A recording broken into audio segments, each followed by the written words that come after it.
So I know I've talked before on this channel about how good things, for lack of a better term, or pure intentions or people can be warped and transformed by the pressures of the systems that they're navigating themselves through, to the point that they're not at all what the original intention or mission of those people and things were. And so in the case of politicians, that's like the oldest story in the world, which is somebody that wants to make a difference and wants to help, and they want to help poor people, and so they're like, okay, how can I help? Well, I guess I need to get into power and change things. I need to become a politician. They're like, okay, well, if I want to become a politician, I need to play ball a little bit. I can't talk about this issue as much. I don't want to alienate this constituency. I need to raise money from these people, so I don't want to offend them. And then do that year after year. Oh, I need to get more power if I want to have more influence. I want to get more power. And then eventually, by the time that they're actually in power, in a position that they could manifest that change, they've accommodated themselves to that system to such a degree that they are that system. And so that's with the people, but also even with ideas and commodities, the same thing happens. And so maybe I'm a musician, I have an idea for a song, I'm like, this is a beautiful song. I make it into an album, I bring it to the market because I want to distribute it. Pretty soon, my record label tells me, you need to cut down the nature talk, you need to cut down the length of the song so we can fit it on the radio. We need to make sure that you're appealing to the most number of people. Pretty soon you're singing songs about clubbing and objectification and commodification and cars, and maybe you can do a love song, but you can't really talk about super spiritual things or things that might rock the boat too much. And that pressure is all around us. And that even applies to this YouTube channel. And so as I'm sitting here, I think I have about 1,350 subscribers, and I'm genuinely grateful for every single one of them, or of you if you are subscribed. If you're not subscribed, you can just smash that subscribe button as I talk about the detriments of commodification and the problems with that type of thinking, because that type of incentive to grow the channel is always there. And what's wrong with that? And so I began the channel in earnest because I was, always had it in the back of my mind, and I was under quarantine in New York and I had some time. I'm like, okay, this would be a good time to do it. Plus, I think I'm relatively well versed on political issues, and these are important topics that people should know more about and think more about. And maybe, I'm not a bad communicator, and so I could help insert them into the cultural zeitgeist to a slight degree, and thereby also make this channel. And so it's a win-win. And then the next logical step is, okay, so you've made the channel, but you need to make sure that people are actually watching the videos, because if nobody's watching them, then they don't have any impact. So what's the point of even doing it? And so you need to just make sure that they are accessible and distributed to the widest number of people so that you can make the biggest impact. So what's wrong with that?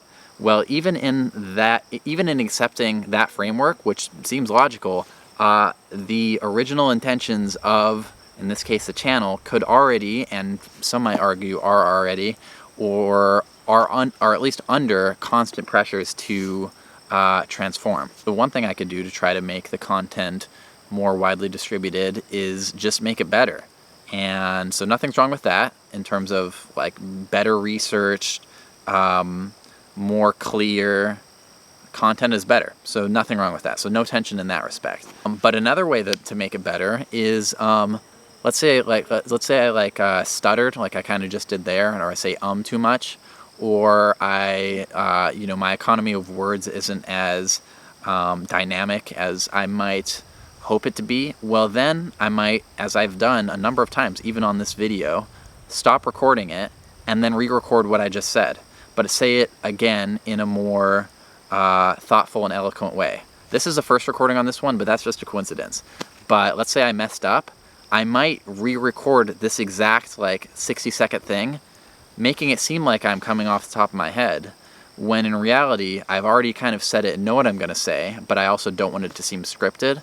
And I also, maybe in the back of my head I want people to think that I'm smart. And so now my original intention of making content better has been kind of conflated with making an inauthentic piece of material that elevates my own ego by making me look smart. And you can continue down that path. And so another thing that one might do in order to make better content, in order to make a bigger impact, and help save the world, is it's like, okay, make it more appealing content. And it turns out, just by happenstance, that people like the backgrounds like this, and I think that makes it more visually appealing. And I get positive comments about it, and wasn't my original intention. Originally, the left alone talking was the quarantine, and then it just turned out that I could make videos outside, and people like that. But it's like, okay, now I have an incentive to make videos outside in nice areas. Nothing wrong with that. But the consequence is, if I find myself camping in an area or hiking through an area and I come to a wonderful overlook, in the back of my mind, along with, oh, isn't this wholesome and spiritual and cleansing and authentic, there's also a piece of me as the car goes by, and I consider ending the video because I know this is going to be a detriment to the listening of people, but I refuse to in this circumstance because I'm trying to make a point.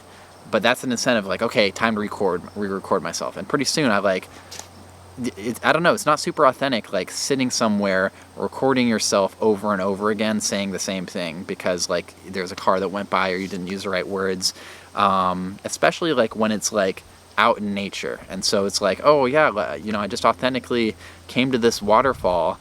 That would be a great place to talk about economics, don't you think? Yeah, it would be, and people might enjoy it, but and I would do that. And I even did it with, like, I came to that, I don't know if I released it or not, but I put that like video out of the birds and rock economics because I was like, oh wow, look at these 20,000 birds, and I like enjoyed them for a while, but I'm like, I have an incentive now to record this video in front of these birds because I think that would be kind of cool. But it's like it kind of corrupts me. These birds are corrupting me, and these incentives are corrupting my channel. They're not really, but there are pressures there.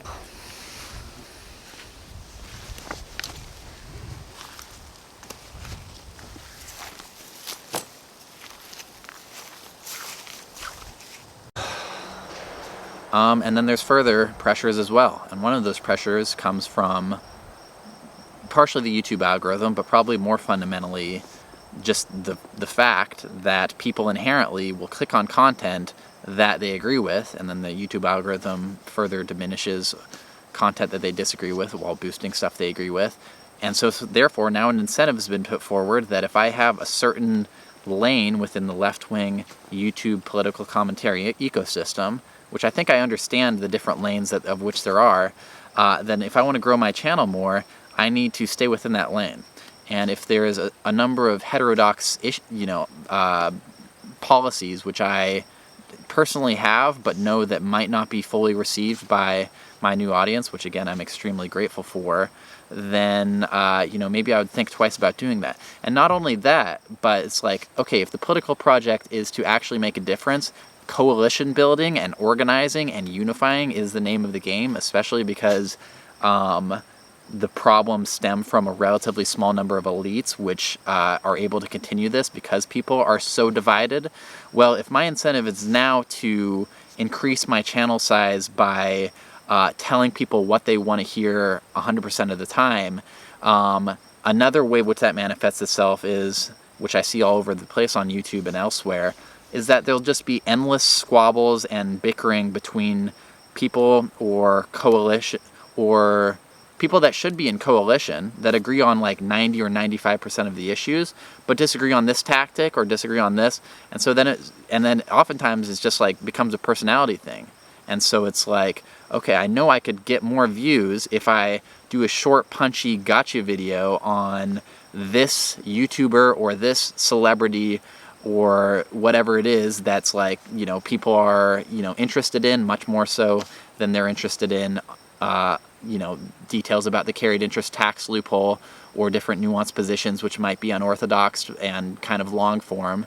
So it's like, okay, I need to grow my channel. Pretty soon I'm in one of these lanes talking to people that are entirely agreeing with me about issues that really have almost no substance. One of the ways, so a couple months ago I was in Ohio volunteering for Nina Turner, and I am like pretty in the ecosystem of like kind of left-wing politics just by design. But one thing that stuck out to me is like, as I'm knocking on the doors in Akron, the number of people who could tell you like the details about the specifics of the social media squabbles or like the inner leftist political fightings, which I'm sure a lot of people watching this video are familiar with, as am I, was probably literally 0 people. And I talked to probably thousands of people. Most people are very, very apolitical.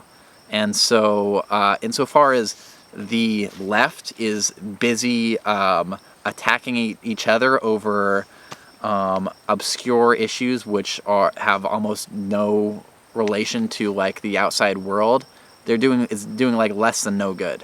And so I don't know, that is a tension as well. And so pretty soon, if one was to accommodate themselves to all of the pressures which might be imposed if one wants to distribute their content because they're trying to make a difference, then pretty soon, rather than having long-form discussions about important under-discussed issues, in order to get it so that people are actually watching, like they might be more videos that are they're shorter, they're less detailed, they're about topics which are much more about like pop culture or I don't know, kind of gossipy, like for a very narrow subset of people that are already in agreement with you, and about issues which like the rest of the world and therefore the political constituency which we would need to organize with and need to reach in order to actually make a difference, have no idea about, and probably rightfully don't have an idea about, because they can't, concern themselves with YouTube or Twitter leftist gossip when you have like lives to run.